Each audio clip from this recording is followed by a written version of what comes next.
Programa Diálogo com Edmo Bernardes. Apoio Valorap, BPO, Auditoria, Consultoria e Tecnologia. A CIRP, valorize o perto, valorize o próximo. Muscake, venha reconhecer a unidade Itatiaia. Sicredi, gente que coopera cresce.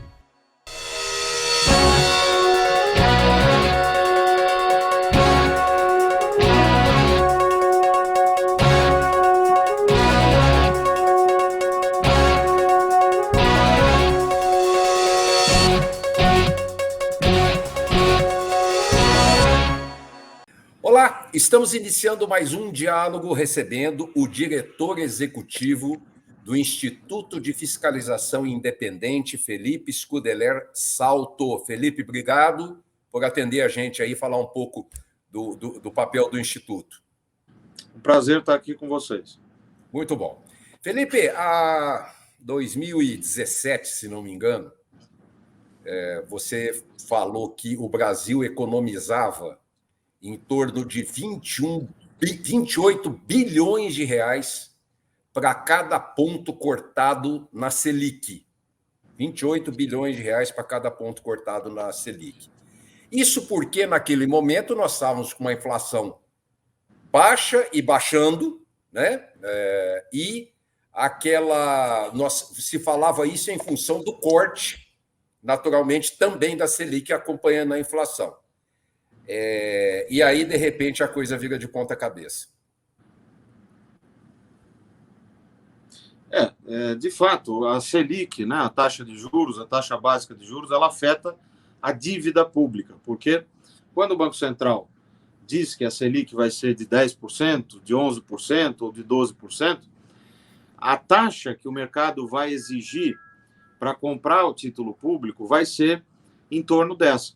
Quer dizer, quando o governo vai precisar se financiar, ele não tem impostos, arrecadação suficiente para pagar as suas despesas e vai tomar emprestado do mercado, que no caso do governo ele emite um título prometendo pagar uma taxa de juros, senão ninguém empresta, essa taxa vai ser em torno da Selic, né? Claro, você tem outros tipos de títulos públicos que não são remunerados diretamente pela Selic, mas hoje esse efeito que você mencionou, que em 2017 eu calculava em torno de 30 bi, hoje é o dobro. Então, cada ponto a mais na taxa de juros, nós estamos falando de quase 60 bilhões. E por que esse presente que a gente ganha a cada ponto da taxa da Selic? Isso acontece porque quando o governo precisa, né, de dinheiro do mercado, dos bancos, mesmo das pessoas, né, dos agentes privados, para financiar gastos públicos que ele não conseguiu financiar com receitas de impostos, por exemplo. Então, por exemplo, o governo tem o imposto de renda, ele tem o imposto sobre a produção, o IPI, e a contribuição sobre o lucro líquido, etc, etc. Se ele soma tudo isso e não é suficiente para pagar as despesas, ele tem aquilo que a gente chama de déficit público. A receita é menor que a despesa. Então, ele precisa tomar emprestado de alguém, de quem tem poupança, de quem tem dinheiro sobrando, para poder não deixar essas políticas públicas de saúde, educação, segurança, etc., previdência, desguarnecidas. Só que aqueles que têm poupança exigem uma taxa de juros maior ou menor, a depender do próprio juro que o Banco Central está ofertando, porque a Selic é uma espécie de taxa básica e ela remunera uma boa parte, quase metade, da dívida pública, e também o risco. Quer dizer, se eu sou um agente privado, tenho recurso para comprar título do governo, qual é a pergunta que eu vou fazer? O governo vai quebrar ou não ao longo do tempo, né? Pelo menos durante o prazo desse título que o governo quer me vender. Se eu achar que o risco dele ter problemas é baixo, eu exijo uma taxa de juros mais baixa. Se o crescimento econômico tiver também mais pujante, mais forte, mais firme, significa que o governo vai arrecadar mais ao longo do tempo. E isso também faz com que o juro que o mercado exija para financiar seja mais baixo. Na situação que nós estamos hoje, como metade da dívida está atrelada à própria taxa Selic, toda vez que o Banco Central sobe o juro para segurar a inflação, como nós estamos vendo, a inflação continua pressionada na casa de 10,5%, né, nesse início de ano, Isso aumenta o custo de endividamento do governo. Devemos ter em março, né, uma primeira reunião do Copom de 2022, e aí espera-se uma alta de quanto no mercado da Selic? Pois é, hoje a gente tem uma taxa Selic que está em 10,75, né? Essa taxa pode chegar até o final do ano em algo como 12,25, pelo que o mercado hoje projeta, ou um pouco menos, né? O que acontece nesse momento, a gente precisa entender, é que há uma série de turbulências lá fora. A própria guerra entre a Rússia e a Ucrânia. Mas o que isso tem a ver conosco? Isso tem a ver porque o preço do petróleo aumenta. A Rússia detém um pedaço importante da oferta de petróleo. Então, o preço aumenta, a gasolina aumenta, o combustível aumenta. Então, a gente tem um efeito, né, desse aumento dos preços de petróleo e das commodities em geral, algumas que são importantes para nós, e a inflação fica mais pressionada. Pode haver também alguns efeitos que afetem a taxa de câmbio, o dólar, né? O preço do dólar. E isso também repassa para a inflação, porque não só as pessoas importam bens finais, mas também a indústria nacional importa bens intermediários para poder produzir aqui dentro e vender para nós, vender para os brasileiros. Então, a inflação é um processo muito complexo que depende desses fatores externos. Nós estamos vivendo um momento externo totalmente inusitado, né?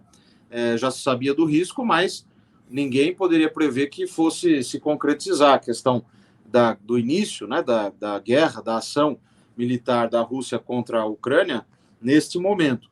E, além disso, as questões internas, porque se as contas públicas estão desorganizadas, se o teto de gastos, que é aquele limite para as despesas, não está funcionando direito, tudo isso também afeta esse custo de financiamento do governo. Bom, eu estava falando com a deputada Janaína Pascoal recentemente, e ela estava dizendo assim, toda vez que se cria, se atualiza uma lei, isso dentro do direito, né, para um lado bom, para um lado mais atual, os juristas olham isso de uma maneira muito importante. Do lado fiscal, do lado financeiro, do lado econômico, a recíproca é verdadeira, né? Toda vez que se coloca, que se estabeleceu aí em determinado tempo atrás um teto de gasto, os resultados primários em termos de receita, menos despesas, etc. E tal. O que nós estamos vendo, não vem ao caso aí, ou se vier também em função do Covid, em função de uma série de coisas, é o navio ou extrapolando esse temporal aí, ou querendo extrapolar essas conquistas em função de dificuldades que estão acontecendo, né? Exato, você colocou bem, porque mudanças na legislação, sobretudo nessa área fiscal de contas públicas, que a gente costuma falar responsabilidade fiscal, ou bom uso do dinheiro público, o respeito aos recursos públicos que são escassos e vêm da sociedade, toda vez que essas coisas são modificadas, essas regras, essas leis, ou a própria Constituição, como é o caso do teto de gastos, isso produz turbulências.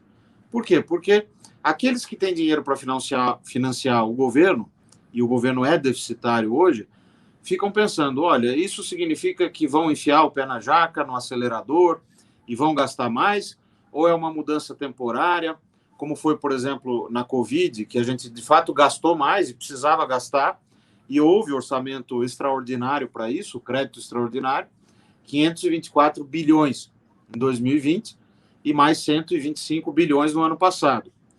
Isso é uma coisa. Agora, se começa a haver reajuste salarial, aumento de despesa permanente, como a gente chama, isso é que preocupa mais. Porque aí você vai vendo que as regras estão sendo modificadas justamente na iminência do pleito, do ano eleitoral, do momento das eleições, que já é amanhã, vamos dizer assim, né? Outubro, está muito próximo. E isso é encarado como também um evento que pode aumentar o risco, né? O risco do quê? De financiamento, do governo ter recursos para pagar sua dívida. E aí o mercado fala, olha, tudo bem, eu continuo financiando o governo, mas eu exijo um juro mais alto. Quando ele faz isso, a despesa com juro aumenta, porque o governo é obrigado a pagar esse juro que o mercado quer, senão ele quebra, ou ele vai paralisar políticas públicas por falta de financiamento. Você está dizendo assim que a eleição está aqui daqui a pouco. Para mim, a eleição já está bem presente, porque algumas medidas supostamente eleitoreiras, mas não é o nosso caso aqui a política, mas eleitoreiras, como, por exemplo, o Auxílio Brasil aí, de repente você tem, nos gastos obrigatórios do governo, nós temos muito pouca margem para não só investimentos, como também para você desviar bilhões para ir, vamos dizer, para esse Fundo Brasil, aí, Auxílio Brasil, sei lá, qualquer coisa. E aí você, para não esbarrar no gasto obrigatório, você pega e vai lá e fura o teto, que ele dá uma folguinha no gasto obrigatório, e aí você continua metendo a política, só que essa conta vai ter que fechar hoje ou amanhã ou depois da manhã. Sem dúvida. Você coloca as questões de uma maneira bastante clara, que ajuda a gente a refletir. Porque, veja só, no ano passado, o grande argumento era o seguinte: olha, nós precisamos mudar o teto, porque ele vai ser tão apertado que a gente não vai conseguir fazer o Auxílio Brasil. Para quem está nos ouvindo, o Auxílio Brasil é o substituto do Bolsa Família. Ele ficou maior, ele vai ter um orçamento de quase 90 bilhões de reais, sendo que o orçamento médio do Bolsa Família era de 35, 34 bilhões ao ano, né? Nós estamos falando. Vai ter um número maior de pessoas sendo atendidas, provavelmente vai zerar a fila, né, de pessoas que estão aí esperando para receber, mas claro que isso custa, né? Para quem fez já a conta, 90 bi menos os 35, são 55 bilhões a mais.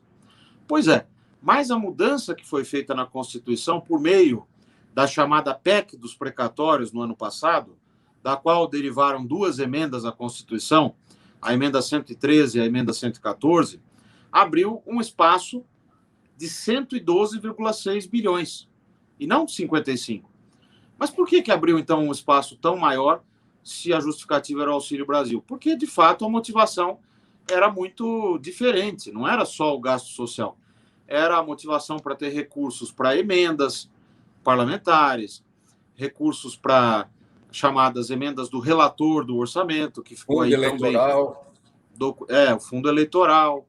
Fundo eleitoral, aliás, que se soma ao já existente fundo partidário, né? E que ganhou aí um volume de recursos muito expressivo, não é? Veja que na última eleição gastou-se entre 2 e 2,5 bilhões. Agora são 5 bilhões. Quer dizer, o que aconteceu de mudança nas eleições, no custo das eleições, para justificar você mais do que dobrar o valor que foi gasto, ou dobrar pelo menos?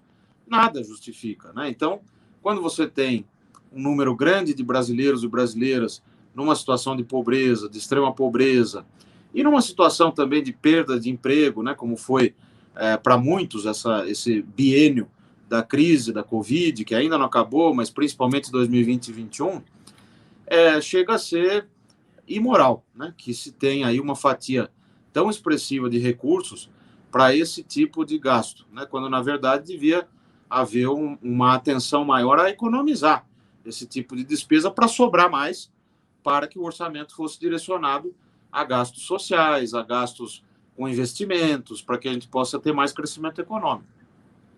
Bom, eu vou chamar o intervalo rapidinho, daqui a pouquinho estamos de volta. Até já.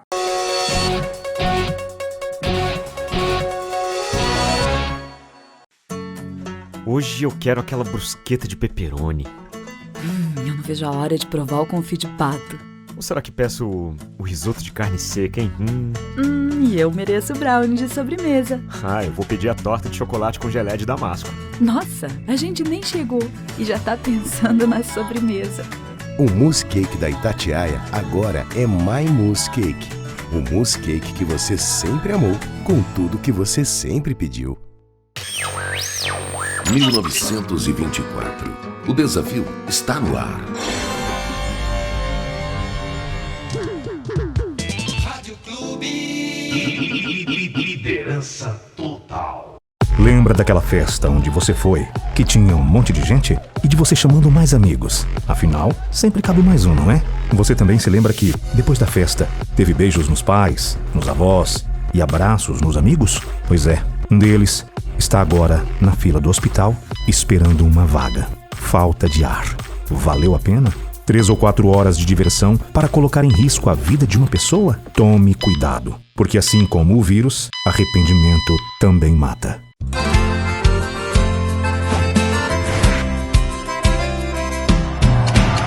Eu vou poupar de montão e juntar o maior dinheirão. Promoção Poupança Premiada Sicredi. A sua economia pode virar um dinheirão. Eu vou poupar de montão e aproveitar a maior promoção. Posso até ganhar mais de 1 milhão. É Sicredi. Quanto mais poupar, mais chances de ganhar.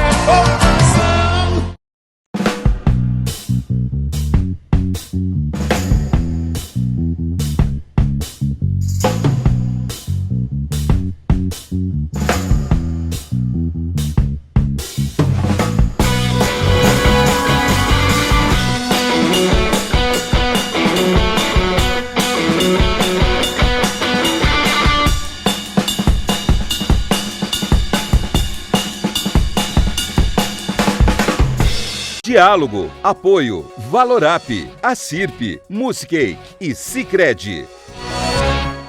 Estamos de volta com o diretor executivo do Instituto de Fiscalização Independente do Senado, Felipe Salto, continuando agradecendo mais uma vez, inclusive, a participação dele para a gente. Felipe, o resultado fiscal de 2021, né? Ele aparece um número lá que as pessoas vão chegar e falar assim, nossa, com tudo isso ainda tem esse resultado fiscal maravilhoso. Não é bem assim, né? Nós temos que interpretar esse número, né? O resultado do ano passado, né, receita menos despesa, que pode ser superávit ou pode ser déficit, quando é positivo, quando a receita supera a despesa, é superávit, quando a receita é menor que a despesa, nós falamos de déficit. Ano passado, o governo teve um déficit, o governo central, de 35,1 bilhões de reais. Parece bastante coisa, de fato é, mas as projeções do governo, da instituição fiscal independente, aqui nossa, da IFE, do mercado, de uma série de instituições, etc., e de atores relevantes, eram projeções muito maiores, em média na casa de 85 a 90 bilhões, isso já no fim do ano. O que aconteceu que todo mundo foi surpreendido? E isso é bom? Numa das minhas últimas colunas para o jornal Estado de São Paulo, na penúltima coluna, eu falo justamente, olha, é preciso separar o joio do trigo. O que teve de bom nesses resultados fiscais desde 2018, para a gente pegar o ano anterior ao início do atual governo? Houve aí o chamado congelamento de salários, que não é uma medida estrutural, é uma medida pontual, pode ser revertida a qualquer momento, exceto militares, que tiveram reajuste. E houve a reforma da Previdência, em 2019, que produziu e está produzindo efeitos, provavelmente, sobre a dinâmica dos gastos previdenciários, como a gente tem apontado nos nossos relatórios. Agora, a parte que surpreendeu em 2021 e que, numa primeira olhada, parece positiva, é a arrecadação. A arrecadação ficou muito mais alta, o governo arrecadou mais. Por quê? Se a economia não está tendo um crescimento extraordinário, de onde está vindo isso? Da inflação. Da inflação, do aumento dos preços das commodities, que são aqueles produtos primários que o Brasil exporta, principalmente, e da taxa de câmbio, do dólar, que ficou favorável, muito alto no ano passado. Então, isso elevou a arrecadação muito mais do que se esperava e permitiu a geração desse déficit mais brando. Neste ano de 2022, nada garante que isso vá permanecer.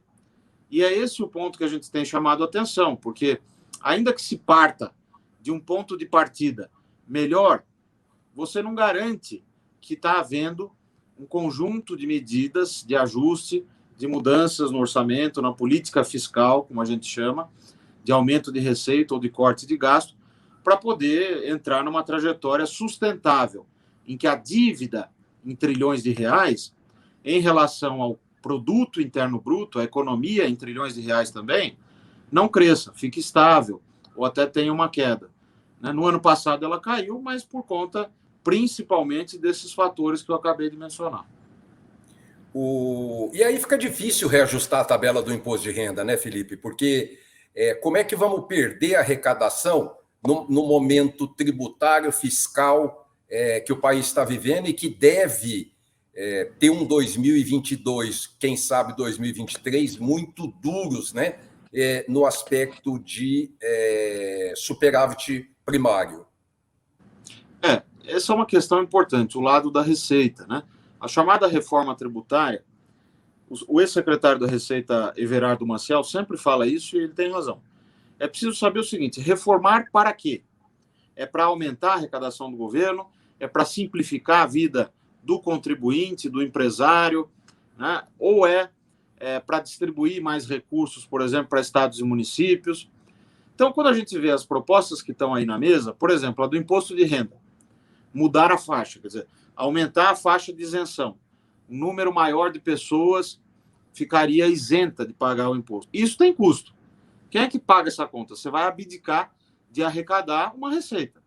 Nós fizemos uma conta que está disponível aí no nosso site, né, que é senado.leg.br/IFI, lá em publicações, que é uma nota técnica em que é possível observar quais seriam os efeitos dessa reforma do imposto de renda. Então, ali tem uma série de medidas. Por exemplo, uma medida que ajudaria a aumentar a arrecadação é a reinstituição do tributo sobre lucros e dividendos. Então, quando eu tenho uma empresa, eu distribuo lucro e dividendo, passaria a ter de pagar imposto sobre isso, como era até 1995. Mas nem tudo são flores, nem tudo é simples, né? Porque nessa matéria tributária, uma coisa está ligada à outra. Então, se você mexe na tributação de dividendo, vai precisar ajustar a alíquota que já é cobrada hoje de imposto de renda em cima das empresas, PJ, né? Por quê? Senão vai ficar uma tributação absurda, maior do que a média dos países ricos. Esse tema é tão intrincado que a matéria não avançou. Foi aprovado na Câmara, mas no Senado, o relator, senador Ângelo Coronel, com quem a gente conversou, inclusive, sobre o tema, preferiu deixar em stand-by, porque o próprio governo não sinalizou qual seria a direção, né? E as mexidas que foram feitas na Câmara acabariam produzindo, pelas nossas contas, um custo para o erário, uma perda de arrecadação importante. Os outros tipos de reforma, por exemplo, que estão aí e que nesta semana avançaram, a leitura do relatório da PEC 110, proposta de emendas à Constituição no Senado, que vem, inclusive, de ideias do ex-deputado Luiz Carlos Rauli e outros, está sendo relatada no Senado pelo senador Roberto Rocha, já não é sobre a renda. Aí é uma tentativa de simplificar uma coisa que os paulistas, por exemplo, conhecem muito, que é o ICMS. É aquele imposto que a gente paga em qualquer coisa que é consumida. Só que como a indústria está muito concentrada em São Paulo, quando São Paulo exporta, por exemplo, para o Ceará, um produto que ele gerou, que foi feito no estado de São Paulo, fica só 7% recolhido na origem, e lá no destino, suponha que a alíquota lá do ICMS seja 18. 18 menos 7, ele vai recolher 11 lá no destino. Isso foi uma sistemática feita para distribuir renda e riqueza. Não deu certo. Quer dizer, por que não deu certo? Se você olhar para a planta industrial geral do estado de São Paulo, do Sudeste, e comparar com a do Nordeste, por exemplo, essas coisas não melhoraram. Quer dizer, não há maior dinamismo, efetivamente, nas regiões mais pobres. Porque não adianta só você partilhar mais recursos. Você precisa ter outros instrumentos de desenvolvimento econômico, social, de qualificação da burocracia, para você ter bons projetos de investimento, para aí sim poder ter crescimento. O fato é que essa sistemática do ICMS produziu aquilo que se convencionou chamar de guerra fiscal. São Paulo faz a chamada substituição tributária, que, para a gente simplificar aqui, é uma tentativa de tributar tudo que ele pode na origem, já na saída da fábrica. E os estados mais pobres fazem o chamado crédito presumido, que é um incentivo tributário. Por que a fábrica, por exemplo, de uma importante montadora, né, está lá em Pernambuco e não está no Sudeste? Porque provavelmente o incentivo fiscal que foi dado é tão grande que mesmo com todos os outros problemas, eventualmente de infraestrutura, de dificuldades no mercado de trabalho, mão de obra, a empresa preferiu se estabelecer lá. Então você acaba gerando distorções alocativas. Isso é uma guerra, o nome está aí, e é uma guerra que não tem vencedores, só tem perdedores. Nós estamos já há décadas nessa matéria, nessa toada, e nada avança. Então, a PEC 110, que eu mencionava, ela, se avançar, pode ser útil, dependendo, né, de como for implementado, mas a ideia é você não ter mais o ICMS, não ter mais o ISS, que é municipal, o IPI, que é federal, a COFINS e a CSLL, né? E você vai juntar PIS. esses... Hein? PIS. O PIS e o PIS. Exatamente, o PIS, a COFINS, o IPI, o ISS e o ICMS, né? A CSLL está fora. São esses 5. E aí o que acontece? É o sonho do empresário, pô. Isso aí é você fazer esse ajuste para todo mundo ter uma transparência muito grande, não só na arrecadação, mas também para fiscalização, para contribuição é importante. Quando nós falamos da reforma do imposto de renda, a gente não pode falar que aí vem atrás a do INSS, né? Quer dizer, se você mexe na tabela do imposto de renda e não mexe na tabela do aposentado, que também daria um prejuízo e vai ter que arrumar receita de algum lugar, também é uma coisa que não acontece há muitos anos, né? Na verdade, nessa questão tributária, nós estamos parados, né?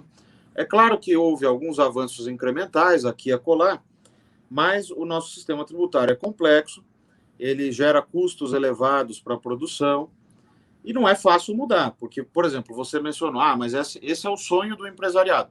Depende do setor. Por exemplo, no setor industrial, sim, eles gostariam dessa mudança. Por quê?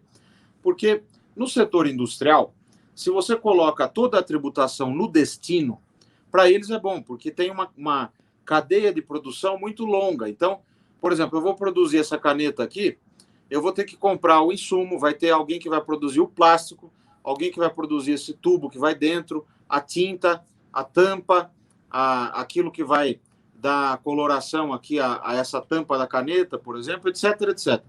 O metal que vai na ponta da caneta. Então, a indústria costuma ter mais elos na cadeia de produção. Isso significa que ela pode acumular mais créditos de ICMS hoje, mas no caso seria o IBS, né, que é a soma desses 5 tributos. Já o setor de serviços, não. Por exemplo, pensa um dono de uma escola privada. Ele não tem uma cadeia de produção como tem uma indústria automotiva, por exemplo. Então, a alíquota, se for de 25%, ele vai perceber uma necessidade de recolhimento maior do que a que ele tem hoje. Agora, o que é importante dizer é que, de fato, hoje o setor de serviços é subtributado e a indústria é sobretributada. Esse é um dos problemas pelos quais nós tivemos, nesses últimos 25 anos, um processo de desindustrialização, de perda de empregos de boa qualidade. Legal, Felipe, nós chegamos no final do programa, eu só quero te agradecer e esperar contar com você numa próxima oportunidade. E sucesso, né? Quer dizer, você dirige aí uma instituição que é uma luz para a gente de orientação e de realidade naquilo que acontece aí nas casas dos poderes. Muito obrigado e até a próxima, Felipe. Obrigado a você, é um prazer estar aqui com vocês discutindo. Para nós da IFE também é sempre bom dialogar e espalhar um pouco do trabalho que a gente faz, que no fundo é tentar prover maior transparência ao orçamento, às contas públicas. Muito obrigado pelo convite. Pessoal, semana que vem estaremos de volta. Até lá. Programa Diálogo com Edmo Bernardes. Apoio Valorap.